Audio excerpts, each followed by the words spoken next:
warahmatullahi wabarakatuh. Selamat datang di pertemuan ketiga mata kuliah tafsir kontemporer.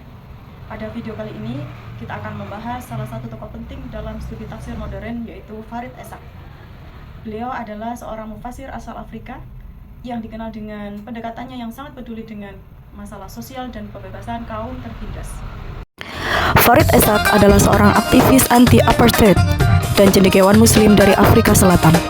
Ia dikenal sebagai mufasir yang memadukan teologi pembebasan dan tafsir Al-Quran. Baginya, Al-Quran bukan hanya kitab spiritual, tetapi juga panduan moral dan sosial untuk melawan penindasan, ketidakadilan, dan diskriminasi. Essaq mengembangkan 3 pendekatan utama dalam menafsirkan Al-Quran. Pertama, tafsir progresif, menafsirkan ayat-ayat Al-Quran dengan orientasi perubahan sosial dan kemajuan keadilan. Seperti contohnya, dalam ayat tentang keadilan sosial digunakan untuk mengkritik sistem ekonomi yang timpang. Kedua, tafsir responsif, menanggapi kondisi nyata masyarakat, bukan sekedar mengulang tradisi tafsir lama. Dalam contohnya merespon terhadap ketimpangan gender dan kekerasan atas nama agama. Dan yang ketiga adalah tafsir inspiratif, menjadikan Al-Quran sebagai sumber inspirasi moral, terutama untuk kelompok-kelompok marginal, menyentuh emosi, nurani, dan keberpihakan sosial. Tafsir klasik seringkali fokus pada aspek bahasa, hukum, dan teks, sedangkan Farid Essaq menekankan makna kontekstual dan transformasi sosial. Misalnya, jika tafsir klasik membahas fikih zakat, maka tafsir Essaq menyoroti mengapa kemiskinan masih ada meskipun zakat dibayar. Ini merupakan pendekatan kritik dan etis. Bayangkan, kita hidup di lingkungan yang penuh intoleransi terhadap umat beragama lain.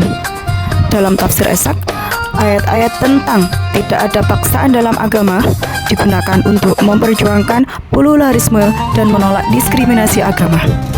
Tafsir seperti ini menjadikan Al-Quran sebagai alat dialog, bukan sebagai alat konflik.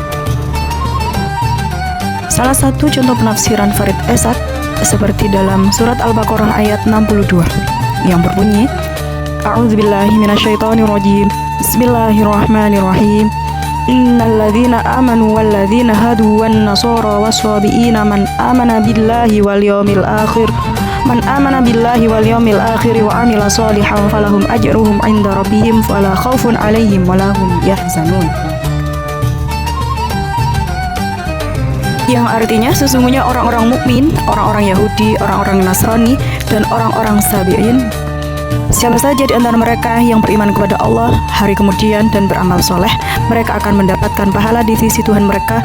Tidak ada rasa takut atas mereka dan tidak pula mereka bersedih hati. Menurut Farid Essaq, dalam ayat tersebut, Farid Essaq menafsirkan bahwa iman bukan hanya sebagai status formal beragama Islam, tetapi sebagai komitmen moral dan sosial kepada Allah dan kepada kemanusiaan. Iman bukan hanya syahadat formal, tapi ditunjukkan dalam solidaritas terhadap kaum miskin, tertindas, dan minoritas. Siapapun yang menghidupi nilai-nilai tauhid dan keadilan bisa disebut beriman secara hakiki. Seorang muslim tidak bersuara saat ketidakadilan terjadi, meskipun ia sholat dan berpuasa. Menurut Essaq, belum menjalankan makna iman yang sejati. Kemudian, secara inspiratif, iman dianggap sebagai semangat hidup orang yang tertindas. Seorang ibu miskin yang tetap bersyukur dan membela hak-hak anaknya bisa jadi lebih dekat dengan Allah dibanding orang kaya yang arogan tapi religius secara formal. Nggak bisa disimpulkan, penafsiran Farid Essaq tentang keimanan adalah 1. Secara progresif karena mendorong perubahan sosial dan inklusivitas iman. 2. Responsif karena menanggapi situasi nyata penindasan dan ketidakadilan. Secara inspiratif karena mengunggah nurani dan keberpihakan moral dalam kehidupan sehari-hari. Demikian materi kita hari ini tentang pendekatan tafsir progresif, responsif, dan inspiratif dari Farid Essaq. Sekarang tugas kalian adalah menganalisis pendekatan ini dan terapkan pada salah satu isu sosial kontemporer. Kemudian membandingkan pendekatan tersebut dengan tafsir klasik. Dan yang ketiga adalah mengumpulkannya tepat waktu. Terima kasih. Assalamualaikum warahmatullahi wabarakatuh.